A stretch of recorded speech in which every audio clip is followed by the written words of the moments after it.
What if I told you that right now, at this very moment, your brain is capable of creating entire universes inside your mind, complete with physics, people, and emotions that feel absolutely real? And here's what will blow your mind. You've been practicing this your entire life, every single night, but you probably never realized what your brain was actually doing. Welcome to the most relaxing facts about dreaming to fall asleep to, where we're going to spend the next 3.5 hours unwinding the deepest mysteries of your sleeping mind.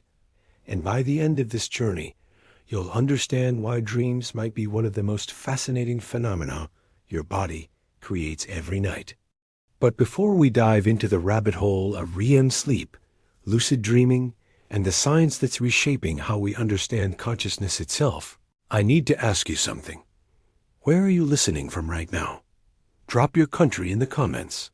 And seriously, if you're not already subscribed, hit that subscribe button now. This is the kind of content that rewards the curious minds who stick around. And I promise you, by the time we're done here, your entire perspective on sleep and dreams will have fundamentally shifted. Are you listening late at night? In the morning? Tell me when you're watching this. Let's begin. Here's something that neuroscientists have known for decades, but rarely talk about outside of academic papers. Your brain is more active during REM sleep than it is when you're awake and solving a complex math problem. Dr. William Dement, the pioneering sleep researcher from Stanford University, who discovered REM sleep in 1953, spent his entire career trying to answer one simple question. What is your brain actually doing when you're dreaming? And the answer is so profound that once you understand it, you'll never look at sleep the same way again. Think of it like this. Your waking brain is like a chess player making moves based on the rules of the game, limited by physics and logic. But your dreaming brain? It's a chess player who invented 17 new pieces, changed the rules of the board every 30 seconds, and somehow makes perfect sense of the chaos. Your brain isn't malfunctioning during dreams. It's doing something completely different. It's not following the rules of reality, because it doesn't need to. And that's the first mind-blowing moment. Your dreams aren't glitches. They're features. When Dr. Dement first discovered REM sleep using electroencephalography measuring electrical activity in the brain with tiny sensors, he noticed something extraordinary. During these rapid eye movement periods, the brain's activity patterns almost perfectly mirrored what you see during waking consciousness. The amygdala, your brain's fear center, lights up like a Christmas tree. Your motor cortex fires like crazy, even though your muscles are completely paralyzed. Your prefrontal cortex, the part responsible for logic and critical thinking, goes eerily quiet. This isn't your brain taking a break. This is your brain running a completely different operating system. Here's what's going to help you fall asleep tonight, knowing that this process is completely natural and that your brain knows exactly what it's doing. In fact, let me ask you something that might seem simple, but is actually profound. When was the last time you felt completely safe? Not just physically safe, but emotionally, intellectually, creatively safe. Your dreaming brain experiences that state every single night. There's no judgment. There's no failure. There's just pure exploration and creativity. And as we go deeper into this, you're going to understand why that matters for your actual waking life. Now, here's something fascinating about the history of dream research that most people don't know. Before the 1950s, scientists basically ignored dreams. Sigmund Freud had all these wild theories about dreams being wish fulfillment and windows into repressed desires, but there was no science behind it. Then Dement and his colleague Nathaniel Kleitman discovered REM sleep, and suddenly dreams became quantifiable. They were real. They were measurable. They happened on a schedule. And here's the kicker. Every single night, you spend roughly 1.5 to 2 hours dreaming, and this happens in cycles. You don't dream once. You dream 4 to 6 times per night, and each dream gets longer and more vivid as the night progresses. Think of it like this. Your first dream of the night might last only 5 to 10 minutes. But by the time you're approaching the end of your sleep cycle, your final dream might last 45 minutes to an hour. Your brain is literally giving you more creative space as the night goes on, like it's warming up for the final performance. This is why the dreams you remember most vividly are usually the ones you're having right before you wake up. Your brain isn't just randomly assigning dream time. It's strategically allocating more processing power to dreams as the night progresses. That's engineering. That's intelligence. Now here's where it gets really interesting, and I want you to pay close attention to this because it directly affects your sleep quality. When Dr. Kleitman studied the stages of sleep, and yes, there are distinct, measurable stages, he discovered something that seemed almost too elegant to be true. Your sleep isn't just divided into REM and non-REM. Non-REM sleep itself has 3 distinct stages, and each stage serves a completely different purpose. Stages 1 and 2 are light sleep, where your brain is still partially engaged with the external world. Stage 3 is deep, slow wave sleep, where your brain literally produces slow electrical waves. And here's the mind-blowing part. Your brain cycles through all of these stages in a specific order, 4 to 6 times per night, and this order is not random. Your brain is running a program. It knows exactly what it's doing. And when you understand this sequence, you understand why sleep is so restorative. The deep, slow wave sleep is where your brain consolidates memories, literally rewiring neural connections. This is where learning happens. Your brain takes all the information you absorb during the day and reorganizes it, strengthens some connections, weakens others. And then, when you enter REM sleep, your brain does something equally important. It dreams. Now, before we go further, I want to pause and ask you something. Are you starting to feel calmer? Are you beginning to understand that your body is designed to do this beautifully? Because that's the goal here. As you learn more about how elegantly your brain orchestrates your sleep, you'll naturally relax more when you lay down tonight. Your nervous system will recognize that this process is controlled. It's safe. It's intelligent. And that recognition is deeply soothing. Here's something that Dr. Rosalind Cartwright, another pioneering sleep researcher, discovered in the 1970s that completely changed how we understand dreams. Dreams aren't random. They're narratives. Your brain is telling stories, and these stories follow patterns. Cartwright studied people going through traumatic events, divorce, loss, major life changes, and she noticed that the content of their dreams changed in predictable ways over time. In the immediate aftermath of trauma, dreams were chaotic, fragmented, nightmarish. But as weeks and months passed, the dreams became more coherent, more narrative-driven. The traumatic event would appear in dreams, but it would be integrated into larger stories. Cartwright's research showed that dreams aren't processing experiences randomly. Dreams are actively working to make sense of your life, to create narrative coherence out of chaos. Think of it like this.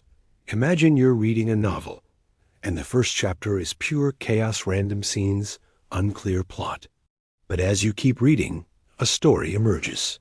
Connections form. Meaning develops. That's what your dreams are doing every single night. They're taking the raw experience of your day, your life, your subconscious anxieties and hopes, and they're weaving them into narratives that your brain can understand and integrate. This is why dreams are so relaxing to think about when you're trying to fall asleep.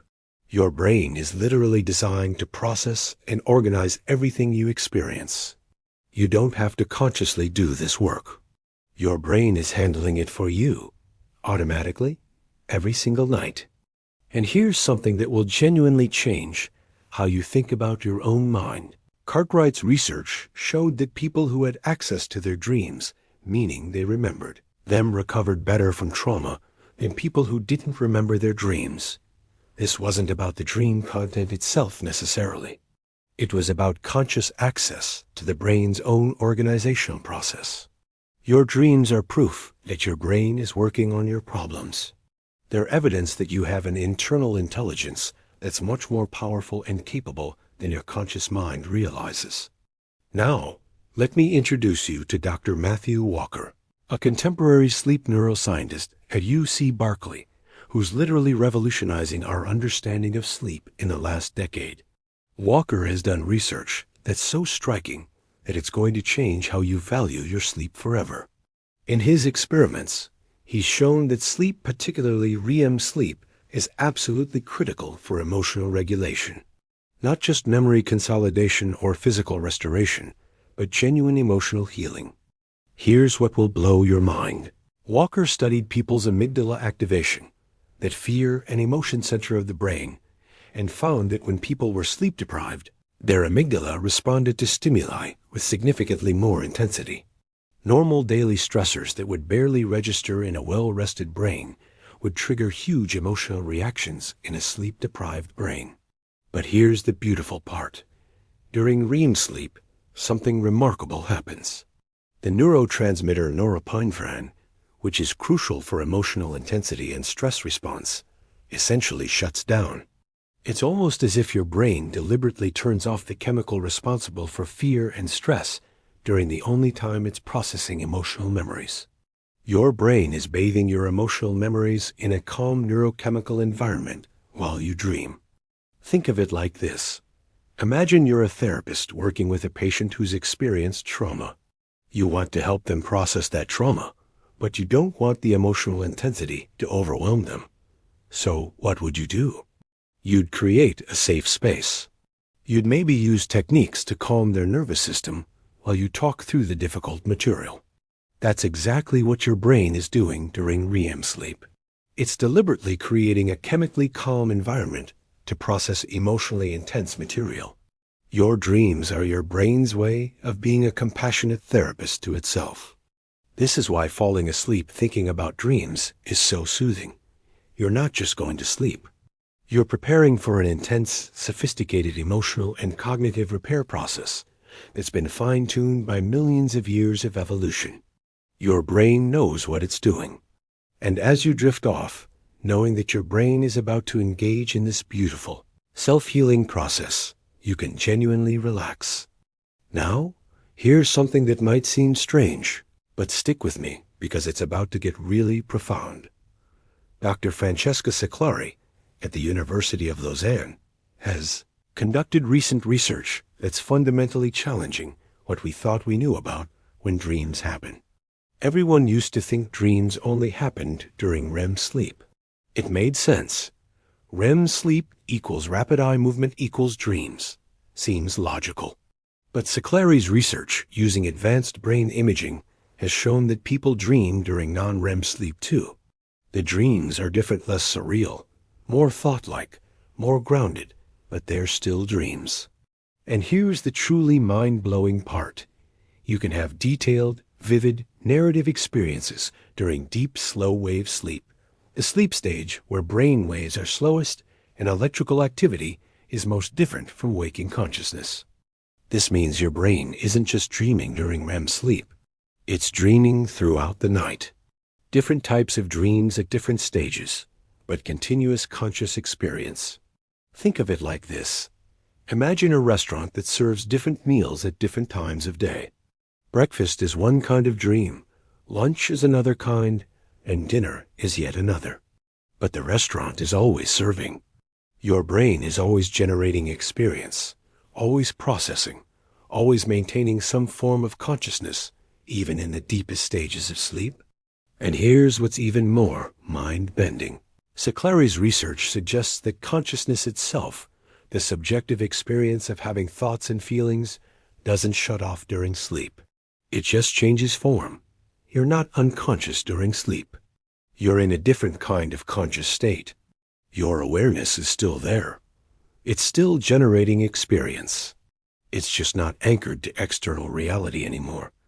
It's completely internal. And that realization that you're conscious throughout the entire night, even in stages we used to call unconscious, fundamentally changes how you should think about sleep. You're not losing consciousness. You're gaining a different kind of consciousness. Now, I want to ask you to try something. Right now, I want you to think about the most vivid dream you've had in the last month. Don't worry if you can't remember it clearly. Just think about any dream you recall, or imagine what one might be like. As you think about it, notice something. In that dream, did you feel the laws of physics? Could you fly? Did you walk through walls? Did gravity work the same way? Almost certainly, at least some parts of that dream didn't follow the rules of waking reality, right? And here's the question. While you were dreaming, did it seem weird? Or did it seem completely normal? This is the key to understanding one of the most profound aspects of consciousness. When you're dreaming, your dream world feels real. The physics feel right. The logic feels sound. But from your waking perspective, the physics is impossible and the logic doesn't make sense. This means something remarkable about your consciousness. It's not reality detection that makes consciousness work. It's coherence. Your consciousness doesn't depend on whether you're in the real world or a dream world. It depends on whether the world is internally consistent within its own rules. Your brain creates worlds, and as long as those worlds are internally coherent, your consciousness accepts them as real. Think of it like this. Your consciousness is like a player in a video game. The player doesn't care whether the game's physics are real physics. The player cares about whether the game's physics are consistent. As long as the rules are followed, the game feels real, the stakes feel real, the emotions feel real. Your brain is running a simulation, and during dreams, it's running a different simulation with different physics. But the conscious experience is equally valid. That's profound. That's beautiful. And that tells you something extraordinary about consciousness itself. It's more flexible, more creative, and more fundamental than you probably realized. Now here's where this gets personal. And this is where you need to really pay attention, because this is about your life, your well-being, and your potential. We've established that your brain spends roughly 20 to 25% of your sleep time in REM sleep, which means you're spending about 1.5 to 2 hours dreaming per night. That's 547 to 730 hours per year. That's roughly 20,000 to 27,000 hours in a lifetime. You're going to spend between 20,000 and 30,000 hours dreaming. That's more time than you'll spend in school. That's comparable to the amount of time someone might spend mastering a profession. But here's what most people don't realize. Those dream hours aren't wasted time. They're not unconscious time. They're not time your brain is offline. According to research by Dr. Alan Hobson at Harvard Medical School, your brain during REM sleep has higher levels of general activity than your brain during waking. Higher. Your brain is working harder during dreams than it is when you're actively solving problems and engaging with the world. And what is it working on? It's working on you. It's consolidating memories. It's processing emotions. It's making novel connections between disparate ideas. It's literally making you smarter, more emotionally resilient, and more creative. Think of it like this. Imagine you're training for a sport. You have practice during the day. That's your waking life, where you learn and experience. But the real gains happen during recovery. During sleep, your muscles rebuild stronger. Your nervous system integrates what you learned. Your body optimizes itself. Your dreams are the same. Your waking life is practice. Your dreams are where the integration, optimization, and strengthening happen. You're not losing 1/3 of your life to sleep and dreams. You're investing 1/3 of your life in becoming a better, smarter, more emotionally balanced version of yourself. And here's something that might make you emotional when you really sit with it. Your brain cares about you. It's literally programmed to care about your development, your emotional well-being, your growth. Every single night, without you having to ask, without you having to do anything, your brain engages in this massively sophisticated process of optimization. It's working on your emotional recovery. It's strengthening the memories of the people you love. It's integrating difficult experiences into your life narrative. It's processing your creativity and generating novel ideas. Your brain is your greatest ally, and you've been underestimating it. Now, let me introduce you to one more concept that's going to deepen your appreciation for dreams: the default mode network. This is a network of brain regions that activate when you're not focused on the external world. When you're daydreaming, mind-wandering, or thinking about yourself and other people, your default mode network lights up. And here's what's fascinating. Your default mode network is also highly active during REM sleep and dream narratives. This means that dreams are fundamentally about self-referential processing. Your brain is thinking about you. It's processing your place in the world, your relationships, your goals, your fears, your hopes.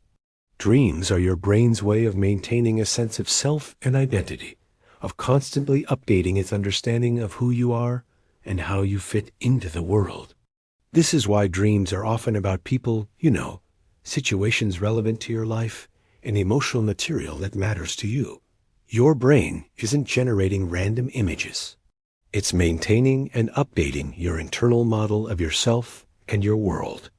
It's introspection. It's self-understanding. And it's happening automatically, every night, as a gift from the intelligence that runs your body. Here's a question I want you to sit with.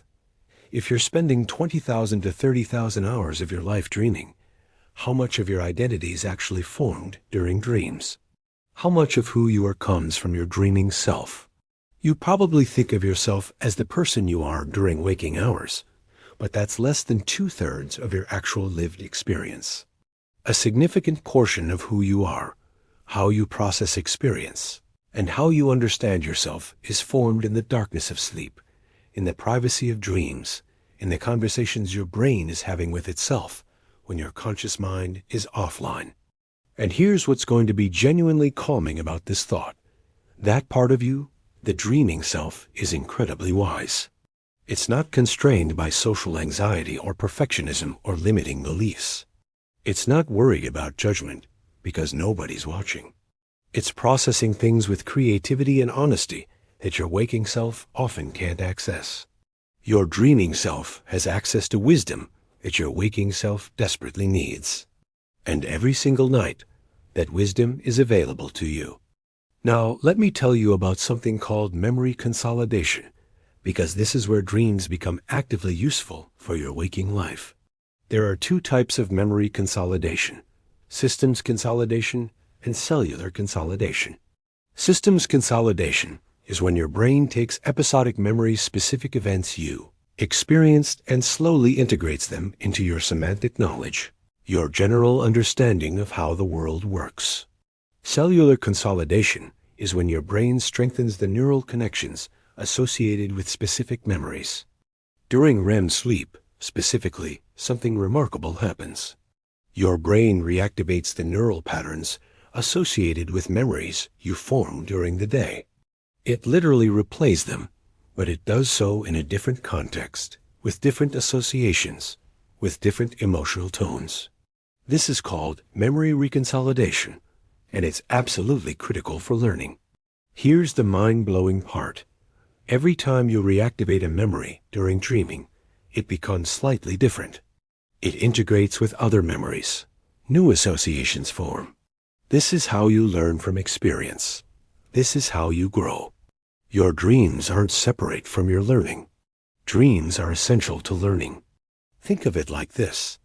Imagine you want to learn a new language. You study the language during the day that's input. But the real learning happens during sleep, when your brain replays those language patterns, makes connections between new words and existing knowledge, integrates the sounds and meanings into your long-term knowledge base. This happens during REM sleep, during dreams. And the dreams themselves don't need to be about language. Your brain handles the organization and integration without you consciously guiding it. You just sleep, and your brain teaches itself. This is absolutely one of the most calming realizations you can have about sleep. You don't need to try hard to learn from your experiences. You can't consciously control memory consolidation. You can't force your brain to learn. All you can do is sleep. And if you sleep well, if you get sufficient REM sleep, Your brain will automatically extract the lessons from your experiences, integrate them into your knowledge, and make you smarter. Sleep is effortless learning. It's learning without trying. And that's beautiful. Now, here's something that touches on lucid dreaming, which is one of the most fascinating areas of dream research. A lucid dream is when you become aware that you're dreaming while you're still in the dream.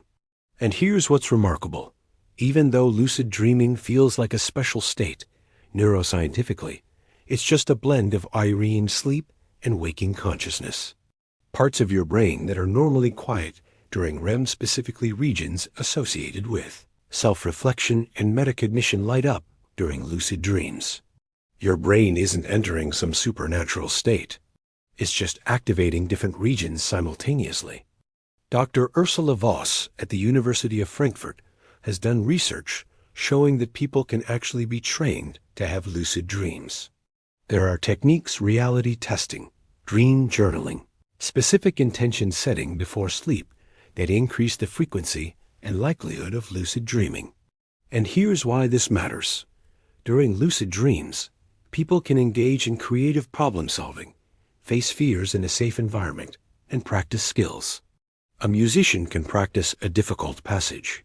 An athlete can mentally rehearse a performance. Someone with a fear can face that fear in the context of a dream where they know nothing bad can actually happen. But here's what's important. You don't need to be able to lucid dream to get the benefits of regular dreaming. Lucid dreaming is fascinating, but the real power is in consistent, high-quality sleep and REM sleep. If you're sleeping well and dreaming regularly, your brain is doing extraordinary work, whether you're aware of it or not. And in many ways, the unconscious processing during normal dreams might be more powerful than the conscious control you have during lucid dreams. Think of it like this. Lucid dreaming is like consciously editing a book while you're writing it. It's powerful, but it also takes energy and mental resources. Normal dreaming is like your brain writing the book automatically, organizing it beautifully without you having to consciously oversee every detail. Sometimes the automatic process is actually more effective because it's free from the limitations of conscious control.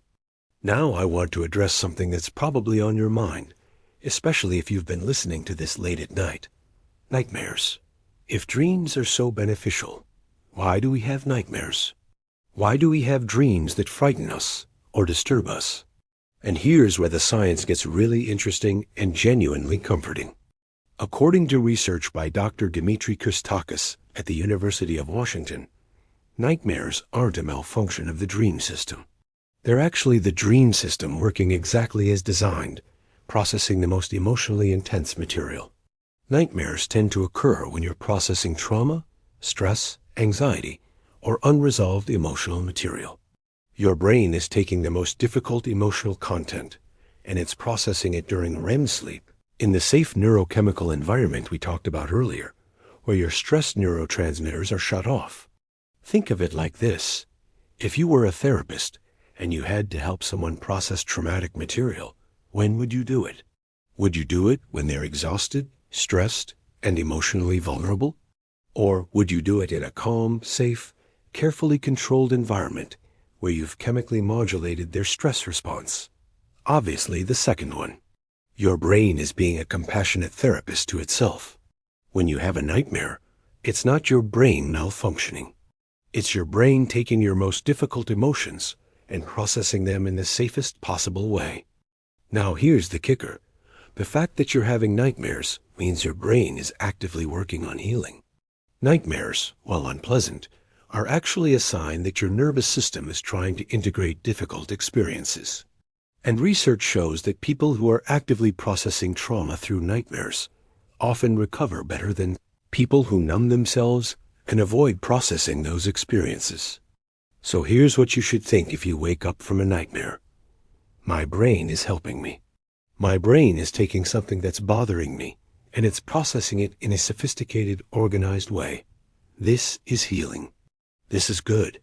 That reframing from I had a nightmare, something's wrong, to I had a nightmare, my brain is working on something important, is profoundly calming. Because suddenly, the nightmare becomes evidence of intelligence and care, not malfunction. Now, let's talk about something that affects you directly, every single night: sleep architecture and how it changes throughout your life. When you're a newborn, roughly 50% of your sleep is REM sleep. That's an enormous amount. As you grow into childhood, REM sleep decreases to around 30%. By adulthood, it stabilizes at roughly 25%. And as you age, REM sleep actually decreases slightly. But here's what's important. At every age, your brain is prioritizing REM sleep. When people are sleep deprived, the brain actually increases the proportion of sleep that's REM sleep. It's called REM rebound, and it shows that your brain actively protects REM sleep.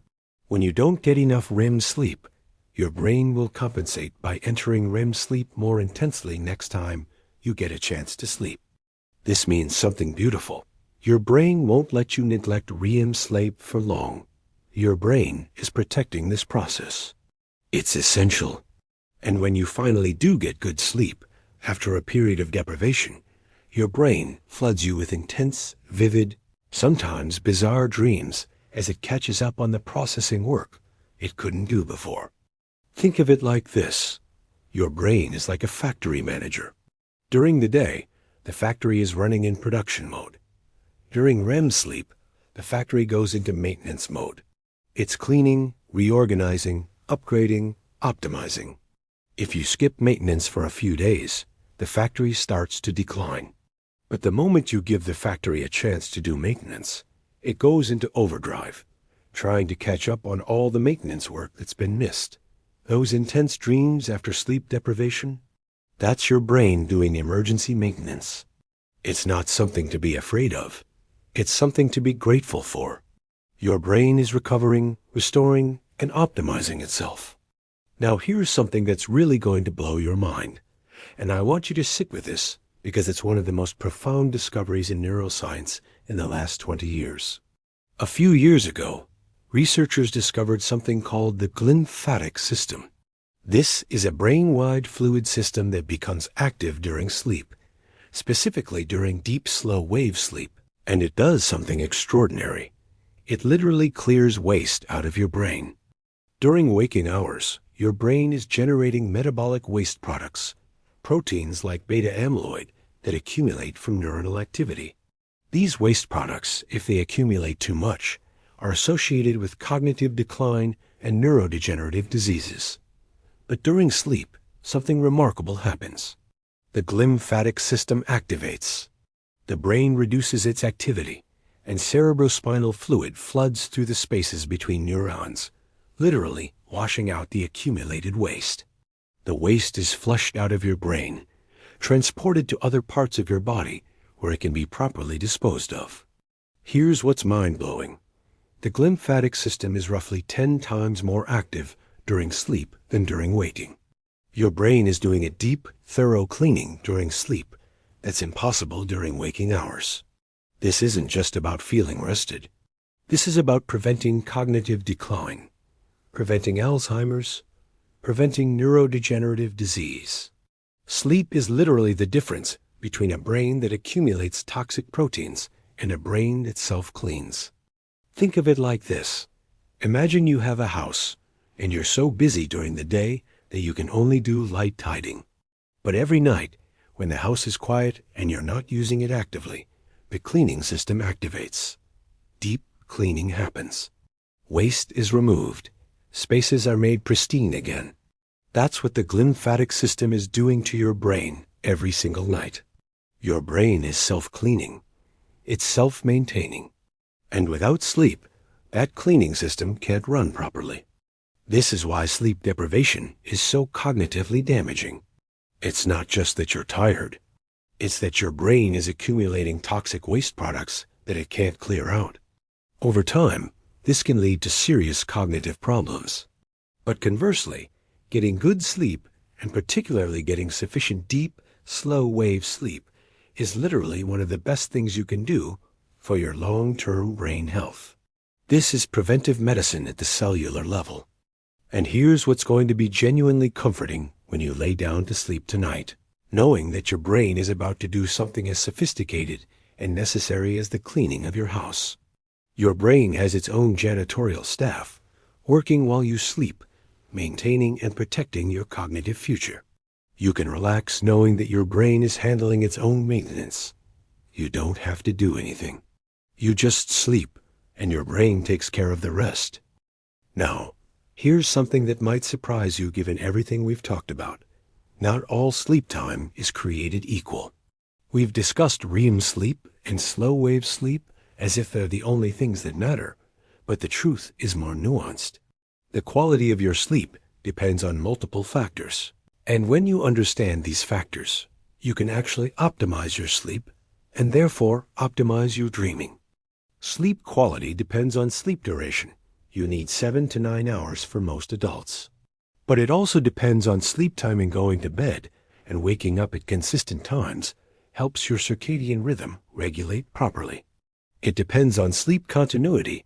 You need long, uninterrupted blocks of sleep rather than fragmented sleep. And it depends on sleep architecture, the proper cycling through sleep stages in the right order and proportion. Here's where dreams come back into the picture. Your dreams are the ultimate indicator of whether your sleep architecture is healthy. If you're remembering dreams vividly, if you're experiencing vivid, bizarre dreams with emotional content, you're probably cycling through REM sleep properly. If you never remember dreams, it might mean you're not getting enough REM sleep, or you're not transitioning properly between stages. Your dreams are feedback from your body about your sleep quality. Think of it like this. Dreams are like the engine light on your car. If the light is off, your car's engine is probably working fine. If the light is on, something needs attention. Dreams aren't a problem. Dreams are a signal that your brain is working properly. The fact that you have dreams means your sleep architecture is functioning. Now, here's something personal. A lot of people feel guilty about sleeping. They feel like sleep is wasted time they could be productive, time they're not accomplishing anything. And I want to reframe that for you completely. Sleep is productive. Dreams are productive. Your brain is working harder during sleep than during many waking activities. The work your brain does during sleep is foundational to every productive thing you do during waking hours. Think of it like this. Imagine you're a builder and you're trying to build a house. You spend your days bringing materials and laying bricks. But the real structural integrity of the house comes from a solid foundation. If you skimp on the foundation to spend more time on the visible work, your entire house becomes unstable. Sleep is your foundation. Dreams are the foundation building process. You cannot skip it without compromising your cognitive performance, emotional health, and long-term stability. Here's a statistic that will change how you think about sleep. After a night of poor sleep, your performance on cognitive tasks declines by roughly 20%, not 10%. 20%. You're a fifth less effective. Now imagine compounding that across a week, a month, a year. Sleep deprivation creates an ever-widening gap between your potential and your actual performance. But conversely, one night of great sleep after a period of poor sleep can restore your performance back to baseline. Sleep is that powerful. Sleep is that important. And when you understand that dreams are an essential part of that sleep, that dreams are where the real cognitive and emotional restoration happens, you start to respect dreams. You start to respect sleep. You start to treat sleep as the investment in yourself that it actually is. Now, I want to talk about something that ties all of this together, the relationship between dreams and your sense of self. We've talked about the default mode network, processing self-referential information during dreams. We've talked about dreams helping you process emotional experiences and integrate them into your identity. But I want to go deeper into this, because it's profound and it's personal. Here's a question. Who are you? Are you the person you are during waking hours? Are you the decisions you make consciously? Or are you the entire collection of your experiences, memories, thoughts, emotions, and unconscious processes that integrate together to create your personality? The truth is, you are both. But the conventional view only recognizes the first one, you, as your conscious, waking self. Your dreams are evidence that you are much larger than that.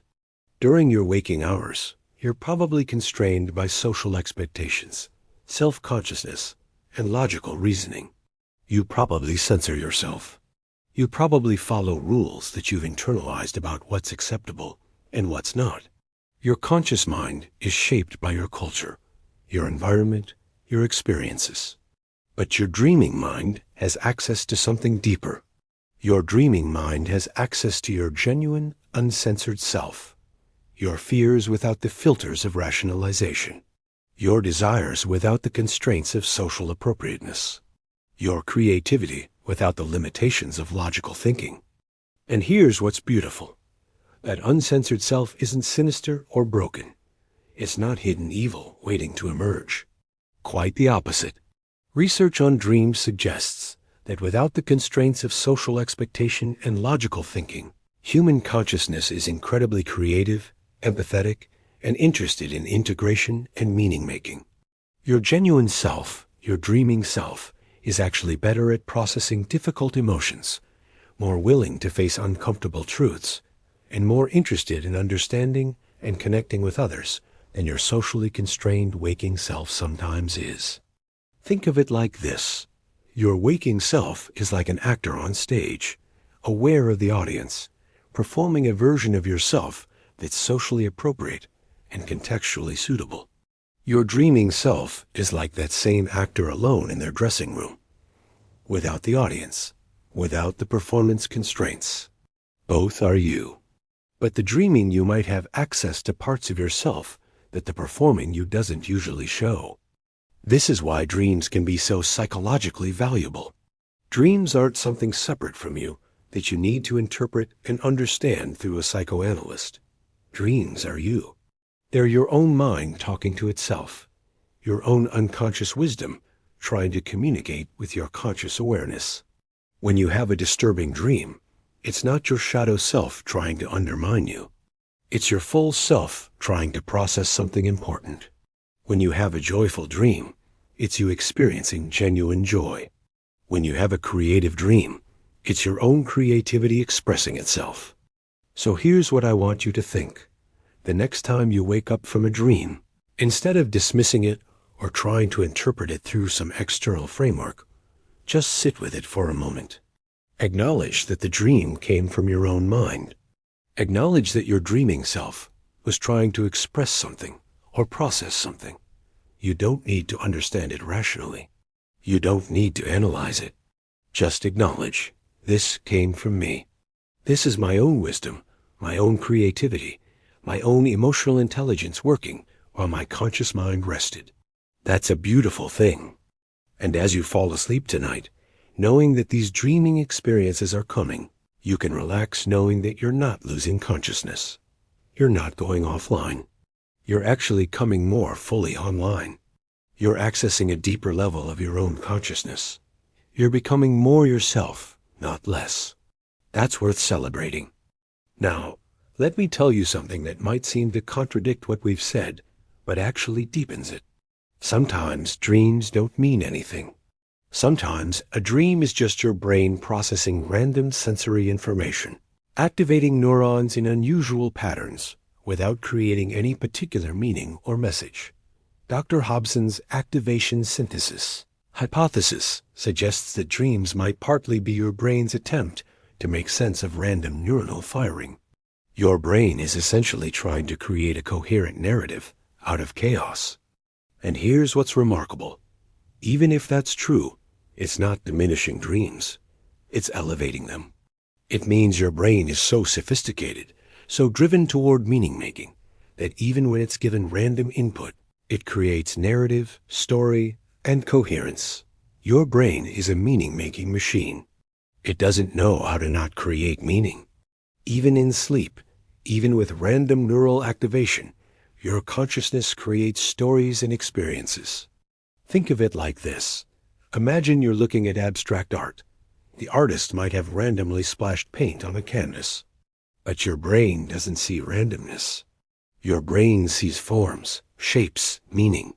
Even in randomness, your consciousness creates pattern and significance. That's not a bug. That's a feature. That's your consciousness doing what consciousness does, finding meaning in the universe, creating coherence from chaos.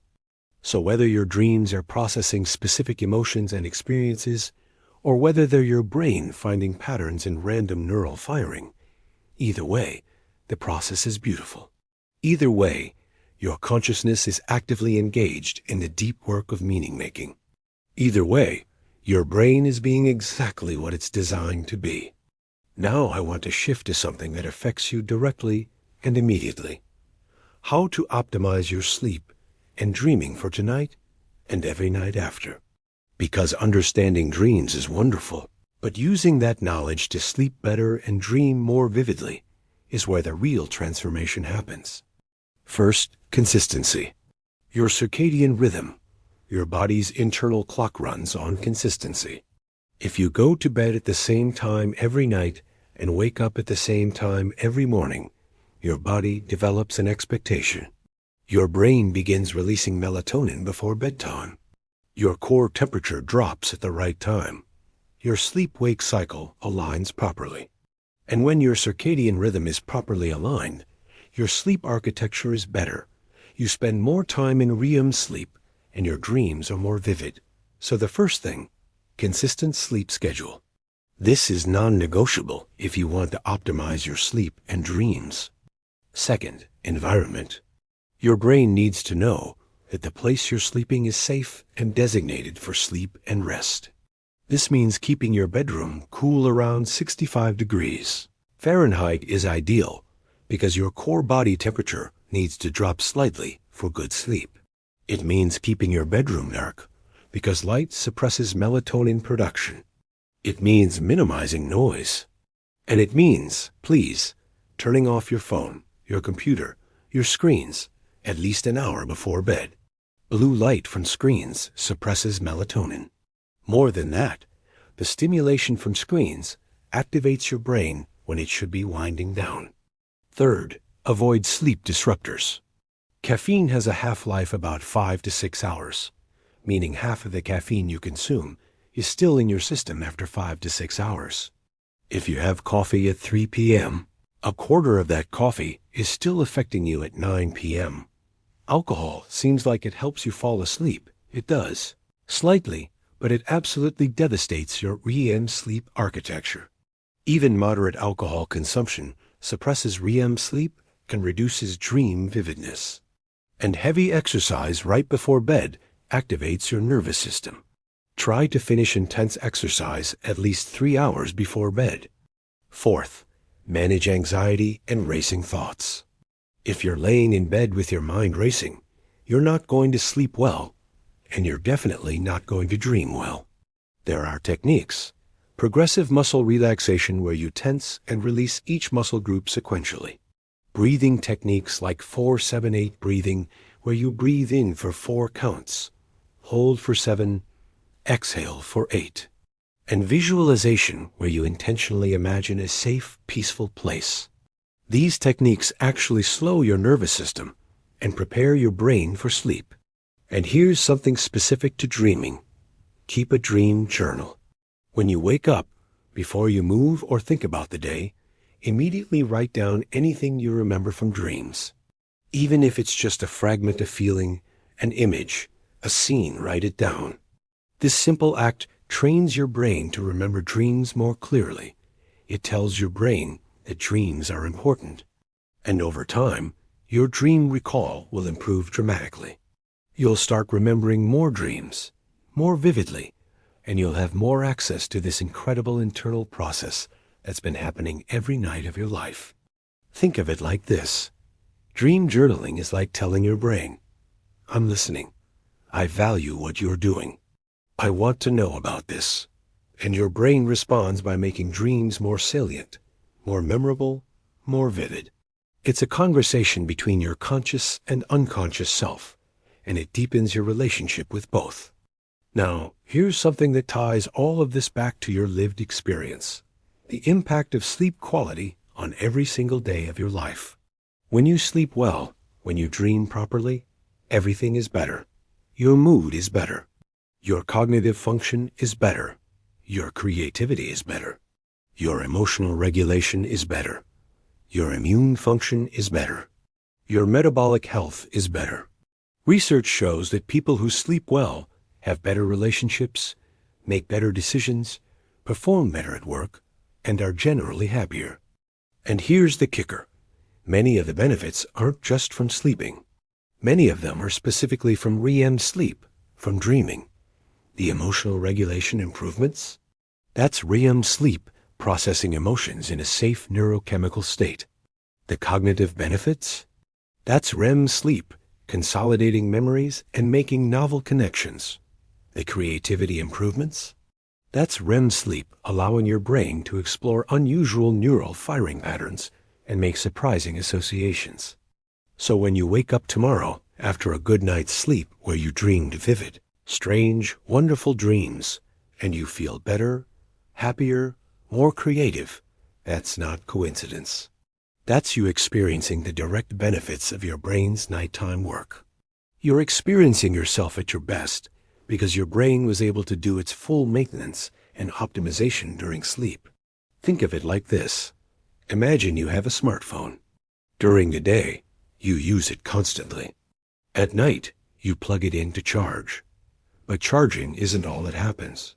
The phone also runs updates, optimizes its memory, clears its cache, repairs corrupted files, backs up important data. In the morning, the phone is faster, more responsive, more efficient. It's not just charged. It's optimized. That's what sleep does to you. You're not just resting. You're optimizing. And the dreams are the visible sign that this optimization is happening. Now I want to address one more thing, because it's important and it's often overlooked. Dreams and mental health. If sleep and dreams are so important for emotional regulation and processing, what happens when dream sleep is disrupted? What happens in conditions like depression or PTSD or other mental health challenges? In depression, REM sleep architecture is often disrupted. People with depression frequently have shorter REM latency, meaning they enter REM sleep sooner after falling asleep, and they spend more time in REM sleep overall. At first, this sounds like a benefit, more dreaming, more emotional processing, right?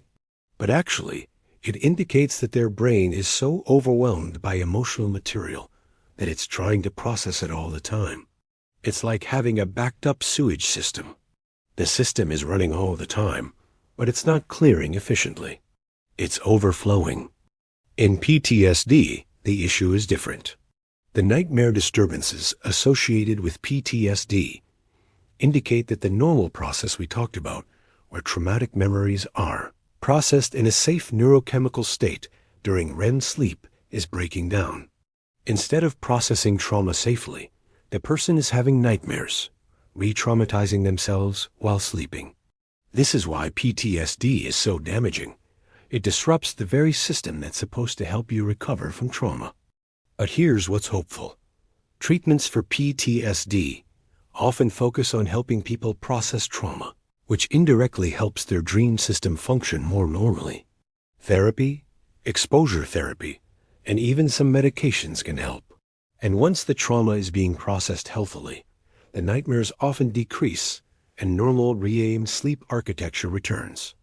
The brain isn't broken. The system just needs support to restart. This is why, if you're struggling with mental health, sleep should be one of your priorities. Your brain is trying to help you through sleep and dreams, but if you're not getting enough sleep, you're depriving your brain of the main tool it has for processing emotional material and maintaining mental health. It's like trying to recover from an injury without any medical care. Possible, maybe, but you're making it unnecessarily hard on yourself. So if you're listening and you're struggling with depression, anxiety, trauma, or other mental health challenges, I want you to know, prioritize sleep. Make your sleep environment perfect. Keep a consistent schedule. Get help if you need it. And know that your brain is actively trying to help you through the dreams that occur during sleep. Even when dreams are difficult, even when they're nightmares, your brain is working. It's processing. It's trying to integrate and heal. You're not alone in that process. Your own mind is your greatest ally. Now, let's bring this all together. We've journeyed through the neuroscience of dreaming. We've learned about the scientists who discovered and mapped the terrain of dreams. We've explored the mechanisms REM sleep, memory consolidation, emotional processing, the glymphatic system. We've talked about what dreams mean, both in terms of brain function and in terms of your lived experience. We've discussed how to optimize your sleep and access the power of dreaming. And now, I want to talk about what all of this means for your life, your sense of self, and your place in the universe. Here's the profound realization that I hope you've had as we've gone through this. You are not just your conscious, waking self. You are a vast, complex ecosystem of consciousness. You are a daytime self that's social, logical, constrained by expectation and fear. And you are a nighttime self that's creative, wise, fearless, and deeply engaged in the work of integration and healing. Both of these selves are you. Both are real. Both are valuable. And every single night, when you fall asleep, you're not diminishing yourself. You're expanding into a fuller version of yourself. You're accessing capabilities and wisdom that your daytime self can't reach. You're allowing your brain to do the work that it evolved to do over millions of years, the work of processing experience, integrating information, maintaining emotional health, and preparing you for the next day. Think of it like this. If waking consciousness is the visible part of an iceberg, then dreams are the massive part below the water. You spend a significant portion of your existence in that underwater realm, and it's not less important than the visible part. It might be more important. The entire structure, the stability, the integrity of the iceberg depends on what's happening underwater. So here's what I want you to feel right now. As you're listening to this late at night, you are not wasting your time by sleeping. You are not losing yourself when you close your eyes and drift off. You are actually becoming more completely yourself. You are accessing wisdom that's been honed by millions of years of evolution. You are engaging in a process so sophisticated and so beautiful that scientists are still discovering new aspects of it. You are about to spend hours in a state of consciousness that's different from waking, but not less than waking. Different, richer in some ways, more creative, more emotionally integrated, more wise. And the fact that you've spent these 3.5 hours with me, learning about dreams, understanding the science, deepening your appreciation for this nightly process, that's going to change how you sleep tonight. You're going to lay down with a different understanding. You're going to close your eyes, knowing that your brain is about to do something extraordinary. And that knowledge, that understanding, that appreciation is going to help you relax more deeply than you have in a long time. You're going to sleep better because you respect the process. You're going to dream more vividly because you value dreams. And you're going to wake up more refreshed and more yourself because you've stopped fighting the fundamental need of your body and brain to dream. Here's my final thought. Dreams are proof that you're alive in the fullest sense. They're proof that consciousness is vast and mysterious and capable of creating entire worlds. They're proof that your brain is intelligent, creative, and deeply concerned with your well-being. Dreams are a gift that your own mind gives you every single night. And starting tonight, I hope you'll receive that gift with gratitude. So as you drift off to sleep in the next few minutes or the next few hours, remember, your brain is about to do something miraculous. It's about to process your experiences, integrate your learning, consolidate your memories, regulate your emotions, clean out toxic waste, and create experiences so vivid and complex that they rival your waking consciousness. You don't have to do anything. You just have to surrender to the process. You just have to trust that your brain knows what it's doing. Because it does. And if you found value in this, If you felt that shift in understanding and appreciation for your dreams, please do two things. First, subscribe to this channel. This kind of deep, science-based exploration of the phenomena that make us human is exactly what this channel is about. Second, tell me in the comments, where did you listen to this from? What country? What time of day? I want to know that you're out there, that we've connected across time and distance, and that we've shared this journey into the mysteries of consciousness together. Most importantly, tonight, tomorrow, and every night after, sleep well. Dream vividly. Trust your brain. And know that you are, at every moment, both more conscious and more mysterious than you probably realize.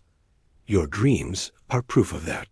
Your dreams are your birthright, as a conscious being in a universe that still holds so many secrets. Now, I want to go deeper into something we've touched on, but haven't fully explored: the relationship between dreams and creativity. Because here's something that might surprise you. Some of the greatest creative breakthroughs in human history have come directly from dreams. And understanding this connection might completely change how you approach your own creative work, whether that's art, music, writing, problem solving, or innovation in any field. Let me tell you about a specific example that absolutely illustrates this point. In 1865, a German chemist named Friedrich August Kekulle was struggling with one of the biggest chemical mysteries of his time. He was trying to understand the molecular structure of benzene.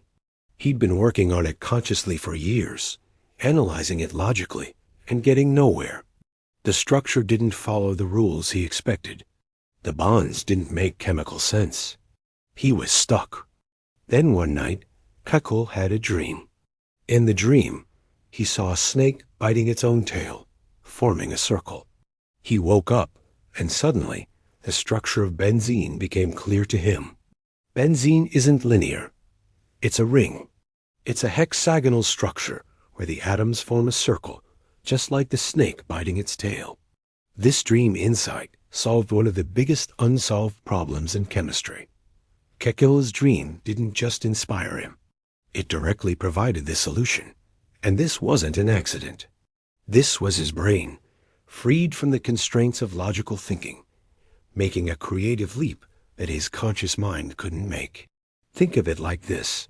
Your waking brain is constrained by what you already know. It follows established patterns and logical pathways. It's trying to fit new information into old categories. But your dreaming brain has no such constraints. It can make wild associations. It can connect things that seem completely unrelated.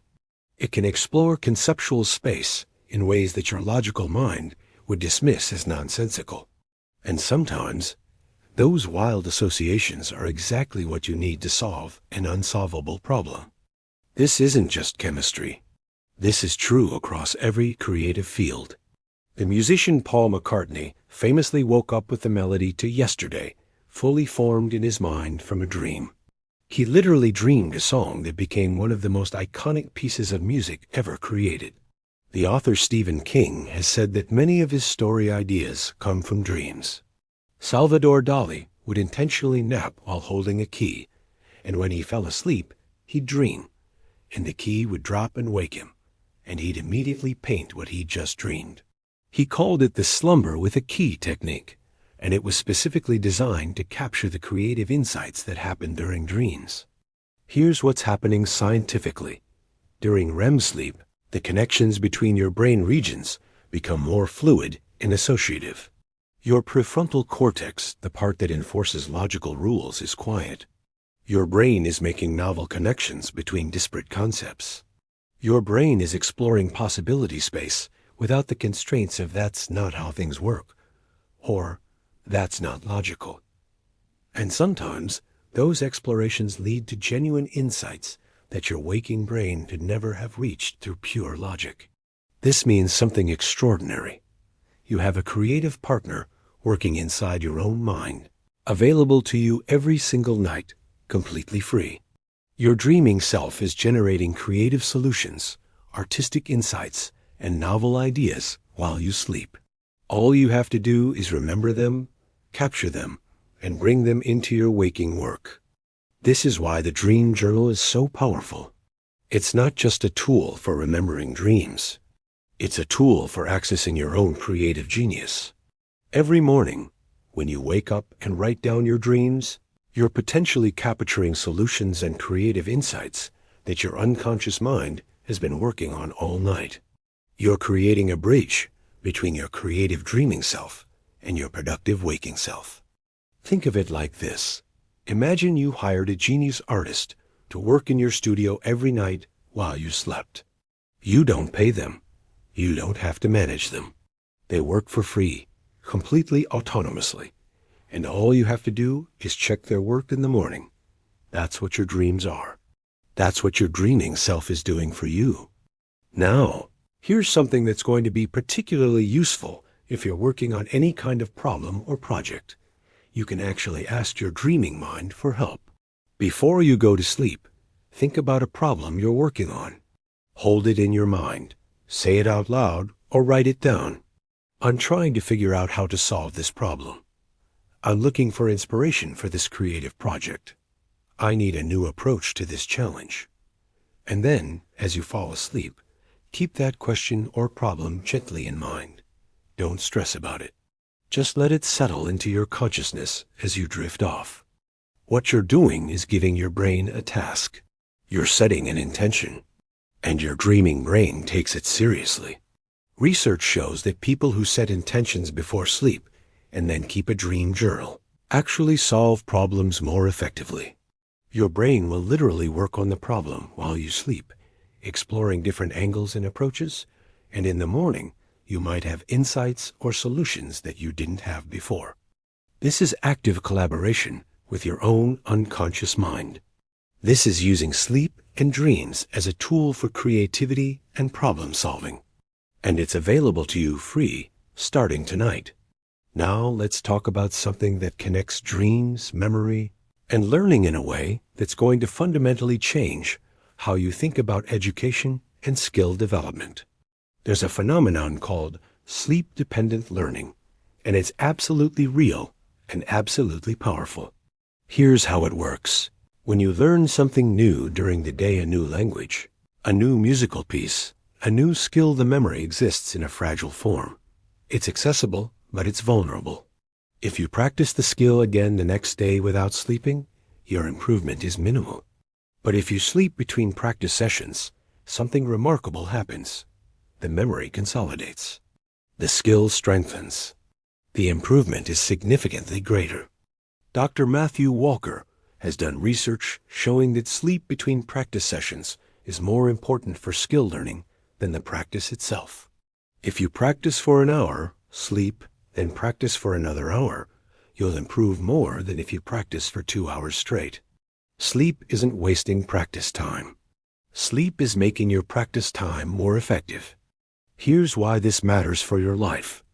If you're trying to learn anything, a language, a musical instrument, a sport, a new job skill, you should structure your learning around sleep. Practice in the evening, sleep, then assess your learning in the morning. Don't cram for hours and then sleep. That doesn't work well. Instead, practice, sleep, and let your brain consolidate what you learned during sleep. Think of it like this. Imagine you're building a house. You lay bricks all day, then at night the mortar sets. The bricks become a solid structure. In the morning, you can lay more bricks on top of that solid foundation. That's what sleep does to learning. It sets the mortar. It solidifies what you learned. And without sleep, the bricks just slide around on top of each other. There's no structure, no real learning. This is why students who pull all-nighters before exams often perform worse than students who study and then sleep. The studying without sleep doesn't consolidate into actual memory. Studying with sleep does. Your brain is literally designed to learn through a cycle of waking activity and sleeping consolidation. Now here's something that's particularly relevant if you're struggling with insomnia or sleep anxiety. Understanding that sleep is a natural process, not something you can force, can actually help you sleep better. A lot of people lay in bed trying to force sleep, They're anxious about not sleeping, which makes it harder to sleep. They're fighting the process instead of surrendering to it. But here's what you now know. Sleep is something your brain desperately wants. Your brain is built to sleep. Your brain needs to sleep. Your brain will do whatever it can to get you to sleep, because sleep is that important. You don't need to force it. You need to get out of your own way. When you lay down, instead of trying to force yourself to sleep, try thinking about what we've discussed. Think about your brain preparing for REM sleep. Think about the glymphatic system about to activate and clean out your brain. Think about the memory consolidation that's about to happen. Think about the dreams that are waiting for you. And then, instead of trying to fall asleep, just observe the process. Notice as your thoughts get slower and hazier. Notice as your body gets heavier. Notice as you drift into that twilight space between waking and sleeping. You're not forcing it. You're just noticing it happening. This shift from forcing sleep to observing sleep is genuinely powerful. Your brain relaxes when you stop fighting it. And when your brain relaxes, sleep comes naturally. It's a paradox. You fall asleep better when you stop trying to fall asleep and just observe the natural process happening. Now, let me tell you about something called the hypnagogic state, and this is genuinely one of the most fascinating states of consciousness you experience, and most people barely notice it. A hypnagogic state is the transitional state between waking and sleeping. It's the twilight zone where your conscious mind is shutting down, but your dreaming mind hasn't fully activated yet. And during this state, something remarkable happens. You can experience vivid imagery, bizarre thoughts, and what's sometimes called hypnagogic hallucinations. You might see patterns or lights. You might hear voices or music. You might experience strange bodily sensations, like falling or floating. If you've ever felt like you're falling as you're drifting off to sleep, that's the hypnagogic state. And here's what's fascinating. During this state, your brain is actively transitioning from one mode of consciousness to another. It's not a malfunction. It's a feature. Some of the most creative people in history have intentionally cultivated the hypnagogic state to access creativity. Thomas Edison would sit in a chair holding metal balls in his hands. As he drifted off to sleep, his hands would relax, the balls would drop, and the sound would wake him. He'd immediately record the hypnagogic experiences he'd just had. He did this because he knew the hypnagogic state was a doorway to creativity that his fully waking or fully dreaming mind couldn't access. Think of it like this. The hypnagogic state is like being in the doorway between two rooms. You have one foot in the waking room and one foot in the dreaming room. From that threshold, you can see into both rooms simultaneously. You can access the logical thinking of your waking mind and the creative associative thinking of your dreaming mind at the same time. It's a unique perspective. It's where some of the most profound creative insights happen. Here's how you can use this. As you're falling asleep, try to maintain awareness in the hypnagogic state. Don't fully let go of consciousness. Don't fully slip into dreaming. Stay in that threshold for a few minutes. Notice the imagery. Notice the thoughts. Let your mind wander in that space between waking and dreaming. You might experience genuinely profound and creative insights. You might get ideas for projects you're working on. You might experience states of consciousness that feel deeply meaningful. This isn't meditation. It's not the same as daydreaming. It's a specific state that you can cultivate by being intentional about your transition to sleep. And if you practice it regularly, you can learn to navigate it better and use it as a tool for creativity and insight. Now, let me address something that might be concerning some of you. What if you have sleep disorders? What if you have sleep apnea or insomnia or narcolepsy? What if you're not getting adequate sleep or adequate REM sleep? Because all of this, the benefits of dreaming, the emotional regulation, the memory consolidation, the glymphatic system function, all of it depends on actually getting good sleep. If you suspect you have a sleep disorder, please talk to a doctor. Sleep disorders are real medical conditions, and they need professional treatment. But here's what I want you to know. The fact that sleep disorders exist and affect so many people is actually evidence of how important sleep is.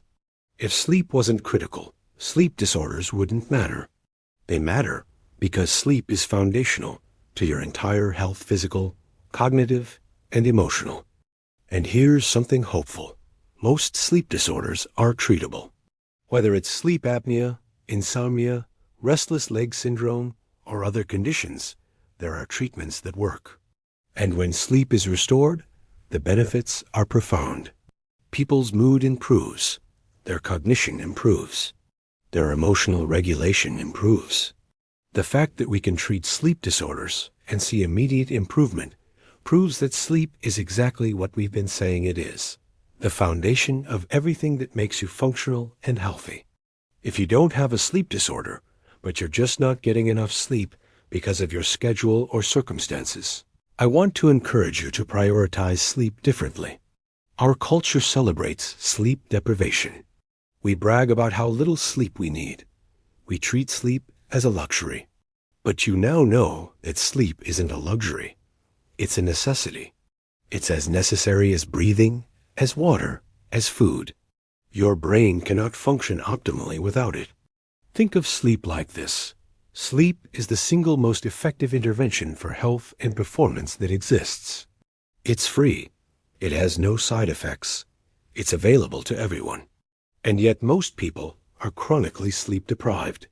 If there was a drug that improved your cognition, your mood, your immune function, your metabolism, your emotional regulation, and your long-term health, and it was free and had no side effects, wouldn't you take it every single night? That drug is sleep, and you have access to it right now. So here's my challenge to you. For the next week, prioritize sleep. Aim for 7 to 9 hours. Keep a consistent sleep schedule. Optimize your sleep environment. And notice what happens. Notice if your mood improves. Notice if you're more creative. Notice if you handle stress better. Notice if you're thinking more clearly. Because once you experience the benefits of good sleep, you'll understand viscerally why sleep is so important. It won't just be intellectual knowledge. It will be lived experience. And as you commit to better sleep, commit to remembering your dreams. Keep that dream journal. Write down what you remember, even if it's just fragments. Over time, your dream recall will improve. And as you start accessing your dreams consciously, you'll start to develop a relationship with your dreaming self. You'll start to notice patterns in your dreams. You'll start to understand what your dreams are telling you about your emotional state, your creative potential, your unresolved concerns. You'll start to have conversations with yourself across the divide between waking and sleeping consciousness. That's what this is all building to. Integration. Integration of your conscious and unconscious self. Integration of your waking and dreaming consciousness. Integration of your logical mind and your creative mind. Most people live with these parts of themselves, separated, isolated, not communicating. But they don't have to be. Your dreams are an invitation to integration. Your dreams are your own mind's way of saying, "Hello, I'm here. I'm working. I'm trying to help you. Let's work together."